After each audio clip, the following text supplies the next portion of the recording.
Student লাইফের স্বপ্ন ছিল যে আমি আসলে এই শেখ হাসিনা পদত্যাগ দেখে যাব। তো সেই জন্য আমি অন্তত 28 সাল পর্যন্ত আমার নিজের ব্যক্তিগত পরিকল্পনা করছিলাম।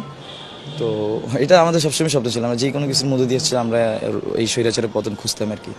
তো এটা এক দফা এক দাবি এক স্বৈরাচারের পদত্যাগ, এটা আমাদের আজকের কথা না, এটা যখন থেকে আমরা এই রাজনীতিতে আছি তখনকার থেকে কথা আর কি। আর আরও যদি স্পষ্ট করে বলতে চাই, আমরা অনেক পরিকল্পনা করেছি, তা তো অবশ্যই।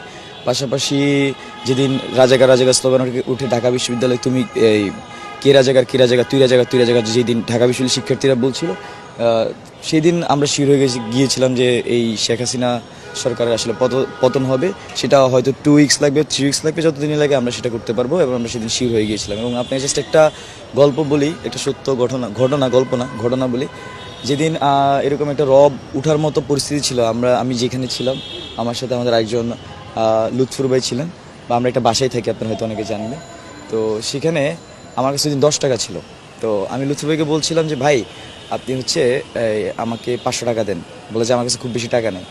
আমি বললাম যে আপনি যদি 500 টাকা দেন তাহলে যে হাসিনা পতন হয়ে যাবে। হ্যাঁ, যেদিন রাজা রাজা রব উঠবে তার আগ মুহূর্তে বলতেছিলাম আর কি, যখন এটা ভাইরাল হচ্ছিল। তো পরবর্তীতে ভাই 1000 টাকা বের করে দিল। তো নাহিদ ভাই আমার সাথে ছিলেন, নাহিদ ভাইয়ের কাছে 50 থেকে 60 টাকা ছিল। নাহিদ ভাই বলছিল যে আচ্ছা বাকি তুমি তাহলে আমার 500 দাও, তুমি 500 নাও। তো আমরা 500 টাকা চেয়েছিলাম এই জন্য যে পেস্টুন কিনবো, পেস্টুন কেনার মধ্যে টাকা ছিল না। তো গল্পটা আমাদের কাছ থেকে ওই রকম ছিল, অনেক বিভিন্ন লেন্সে বিভিন্ন রকম ছিল, আমাদের কাছে গল্পটা আসলে এরকমই ছিল।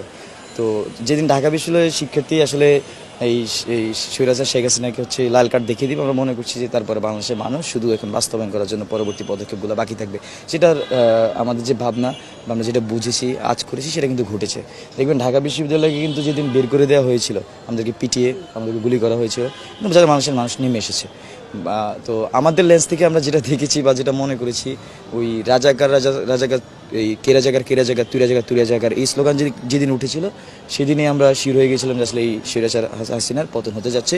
সেটা হয়তো দুই সপ্তাহ লাগবে, 3 সপ্তাহ লাগবে, 1 মাস লাগবে, 2 মাস লাগবে, কিন্তু আমরা সেই যুদ্ধে বা সেই যে আমাদের লক্ষ্য সেখানে আমরা শেষ পর্যন্ত এগিয়ে যাবো। এবং আমরা সেই জন্য সবাই মিলে শপথও করেছিলাম, যারা আমাদের একটা ইন্টারনাল গ্রুপ ছিল, আমাদের শপথ করেছিলাম। এবং আপনি দেখেছেন শেষ পর্যন্ত আমরা একদম আমাদের অবস্থান অটল ছিলাম। তার অন্যতম কারণ ছিল যে আমাদের যে স্পিরিট তৈরি হয়েছিল, আমরা জনগণের মধ্যে যে আশা আকাঙ্ক্ষা দেখেছি, মানুষজন সর্বোচ্চ আমাদের সাপোর্ট দিয়েছিল। আর যে বাংলা ব্লকেড, আমি যেটা মিস করে গেছি, সরি, বাংলা ব্লকেড বলি বা কমপ্লিট শাটডাউন বলি, আপনারা অনেক নতুন নাম শুনেছেন, রেজিস্ট্যান্স উইক শুনেছেন। আমরা যখন এইসব নিয়ে চিন্তা ভাবনা করতাম, আমাদের কাছে মনে হয়েছিল যে নতুন প্রজন্ম এইসব হরতাল অবরোধ এগুলোর সাথে তারা আসলে খুব ভালোভাবে নেয় না, পজিটিভলি নেয় না। তো এই স্বৈরাচার হাসিনার বিরুদ্ধে একটা ম্যাস মোবিলাইজেশন, ম্যাস মুভমেন্ট গড়াইতে হলে আমাদেরকে যেটা করতে হবে যে শব্দের নতুনত্ব আনতে হবে, সাইনের নতুনত্ব আনতে হবে। তো সেগুলো আমরা করার চেষ্টা করেছি, মানে জেনারেশন জে বা জেড যেটাই বলি না কেন, ওদেরকে এই কন্ট্রাক্টটা আনার জন্য আমাদেরকে ওদের মতো করে সব কিছু সাজাতে হবে।